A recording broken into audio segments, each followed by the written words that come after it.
একদিন একটা মাহফিলে আমি বলেছিলাম, দেখেন আপনি ইমাম সাহেব, ইনার কাজ হচ্ছে এলাকার জন্য কি করা, দোয়া করা। কি করা? খতিবের কাজ হচ্ছে কি করা, দোয়া করা। ইমাম সাহেব দোয়া করবে, খতিব সাহেব দোয়া করবে, তো ওই ব্যক্তির দোয়া তো আল্লাহর দরবারে কবুল হবে না। সেই ব্যক্তির পেটের মধ্যে হারাম থাকবে, ওই হারামওয়ালা ব্যক্তির দোয়া আল্লাহর দরবারে কবুল হবে না। এখন আপনারা যখন ইমাম সাহেবের পেট নষ্ট করে দিয়েছেন, খাওয়াইছেন সুদের টাকা, খাওয়াইছেন 2 নম্বরি টাকা, খাওয়াইছেন বাটফারি টাকা, ইমাম সাহেবের পেট নষ্ট করেছেন, খতিবের পেট নষ্ট করে দিয়েছেন। এখন ইনারা দোয়া করতেছে আর দোয়া কবুল হচ্ছে? দোয়া কবুল হচ্ছে? আপনি তো শেষ করে দিলেন।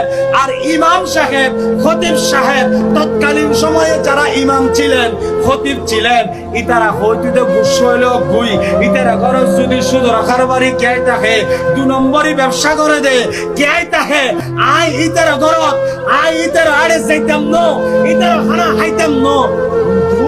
এখন ওর অজুর হলে হনা বাসা আছে, তোর হনা আছে না?